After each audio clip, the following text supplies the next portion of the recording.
მოგესალმებით დალ ბალხამშვილი. ამ ვიდეოში მინდა ვისაუბრო ამ თემის ირგვლივ, რომელსაც ზევით ხედავთ.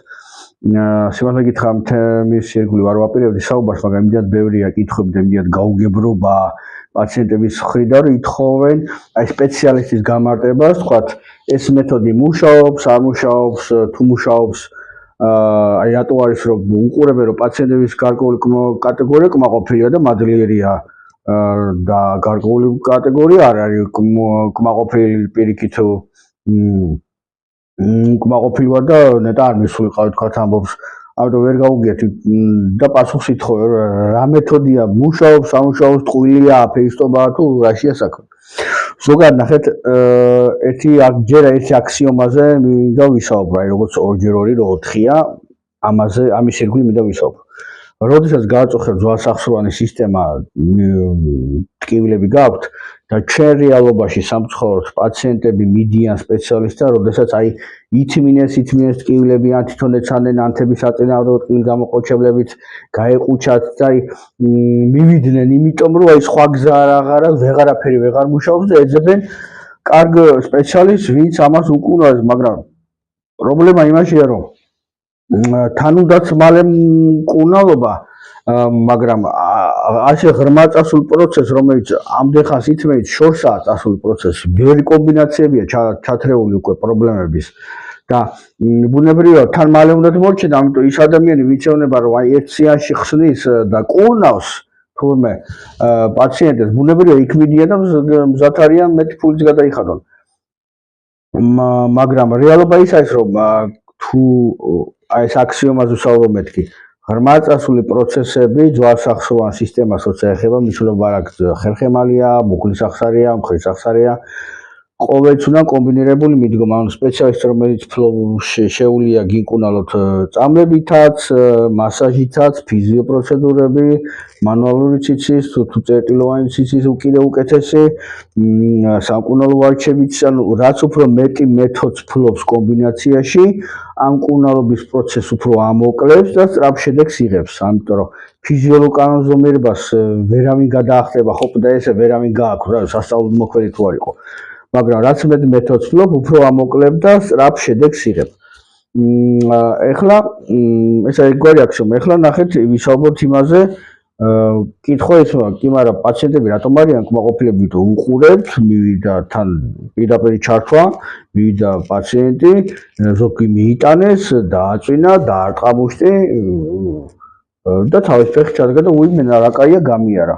და კითხვა კითხავს, უყურებთო გაუარა და რანაირად მაშინ კურნალობს ხო?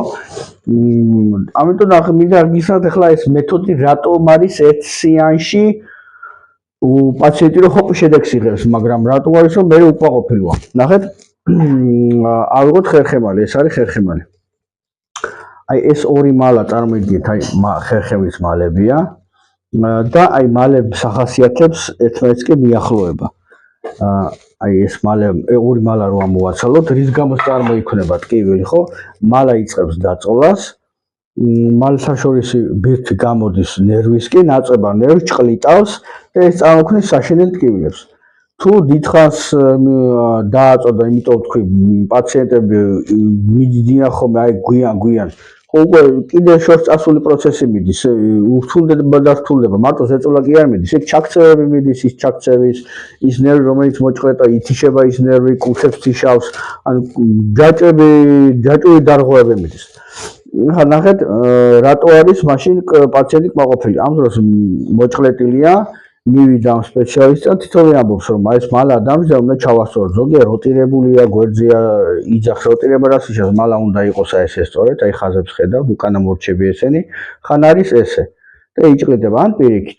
ამიტომ ეს უნდა მოხდეს ასევე ხან გასწორე, თუ დამჯდარია უტყავდა ზევითზე, თუ გვერდზეა წასული, უნდა გაასწორო, ერთ ხაზზე დასვას, თქვა მარტივად რო თქვა.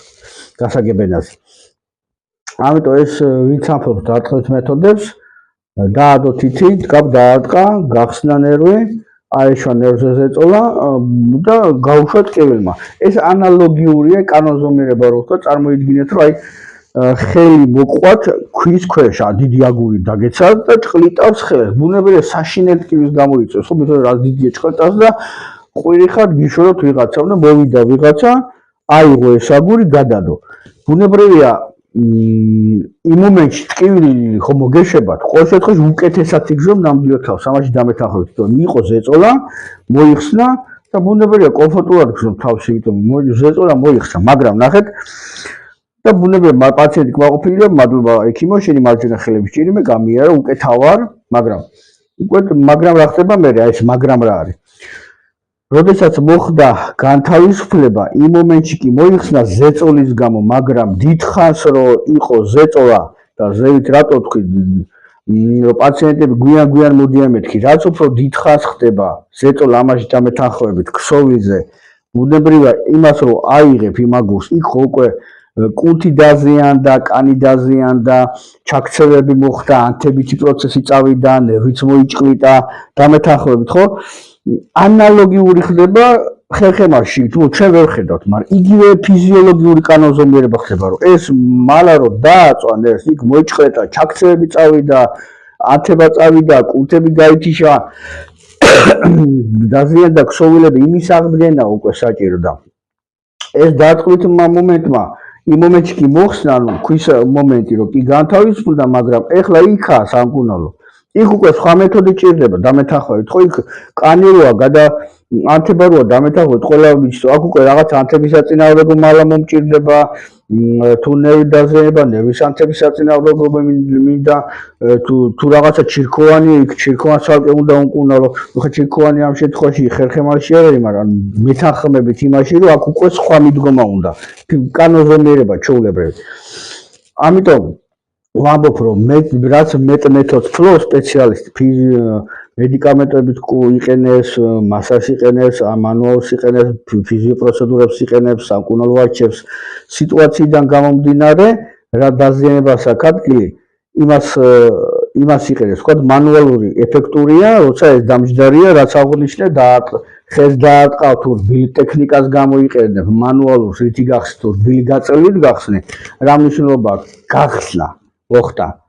ზოგი დარტყმას იყენებს, ზოგი მანუალურს იყენებს, ზოგი რბილ გაწელვას იყენებს, აქ თავარია რომ გახსენი, მაგრამ წავედით ახლა იმ მაგრამზე, რაც დაზიანებულია ქსოვილები, იქ უკვე ეს დარტყმა მანუალური აღარ შველის, იქ უნდა უკვე ანთების საწინააღმდეგო მედიკამენტების კურნალობა, თუ თიაქარია, თიაქრის საწინააღმდეგო მედიკამენტების ჩარევა, თუ ღრმა ანთებებია, ფიზიოპროცედურები ირთვება ხოლმე, თუ კუნთი უკვე ანთება მოხსენდა, კუნთია დასარეგულირებელი, სპაზმებია მოსახსენილი, იქ მასაზი გჭირდება.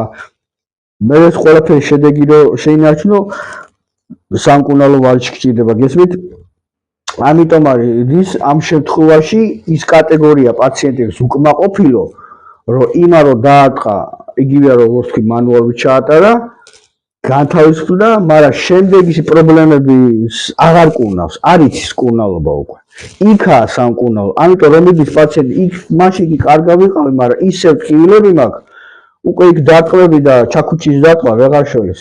ამიტომ იჭედება, თუ სხვა მეთოდები არ იცის, იჭედება სპეციალისტი და მე ვეღარ იმკურნალებ, მე ჩემი საქმე გავაკეთე, ეხლა იქ წადით ამ ფიზიოპროცედურები ჩაიტარეთ, ამ ფონოფორეზი ჩაიტარეთ, კარიპაზინგი შეიყვანეთ, რაღაც ან მე ჩემი საქმე გავაკეთე ეუნება და დანარჩენი ეხლა სხვა მოგხედოთ, ხდებით? ამიტომ ეს ფიზიოლოგია რო აგიხსენით, ეს არის აქსიომა. ამიტომ როდესაც მიდიხარ სპეციალისტთან და ჩაიტარეთ ეს და გაგიერთულ მე ტკილები გაჩნდა, ეს ფიზიოლოგიური პროცესი მიდის, გესმით? ამიტომ უარ გექნებათ პრეტენზია, რომ რატო არ გამიარა ხელი იმ მომენტში გამიარა, მე რატო მტკივა კიდე, გესმით? ეს პროცესები მიდის.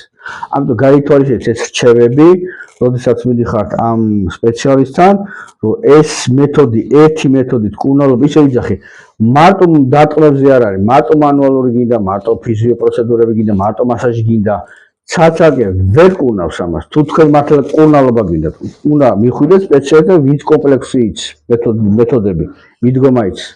ამიტომ გაგიჩნდებათ პროტესტი, რატო არ მიკურნალებ ბოლომდე. ვერ გიკურნალებთ, ხვდებით? სულ ეს იყო რაც მინდა მეთქვა. მადლობა ყურადღებისათვის.